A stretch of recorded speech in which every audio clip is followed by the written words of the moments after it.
when did you first become aware of Mattel's contact with CIPA, and I guess apparently how that conflicted with your own trademark? I was sent a Section 45 notice, which just references Section 45 of the Trademarks Act, back in February 2013. I guess there's a lot of stereotypes around artists, but I actually came from a software application web development company where we helped market and brand different businesses. Right. And so when I made my career change into being an artist, it was very important to me to be able to also carry merchandise that carried the imagery through those products. And so, as we all know, nobody goes through a museum or a gallery without exiting the gift shop, and there's a reason for that. And so I felt it was really important to me to be able to brand wares and services along with the paintings that were going to be, like I say, carrying that merchandise through.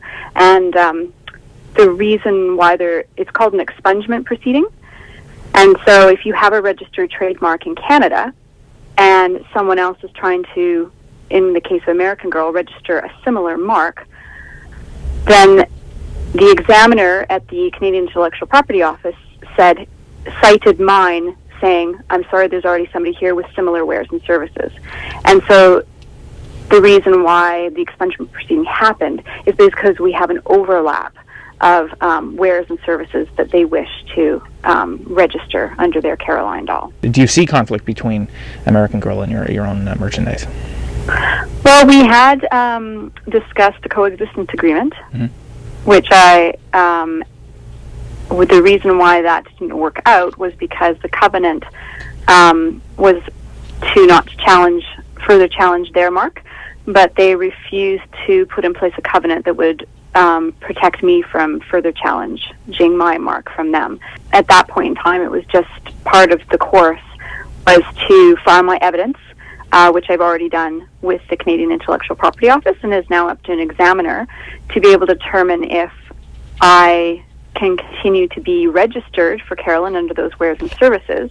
And even if an examiner at the Canadian Intellectual Property Office says, in fact, I can, based on the evidence I've provided, American Girl can still take me to federal appeals court. How would you describe your art form? Squirrealism is a term that I coined regarding the squirrel faces on the human characters, and it's a form of pop surrealism. So pop surrealism started in the 1970s, and it's really about putting a sense of humor and a cognitive dissonance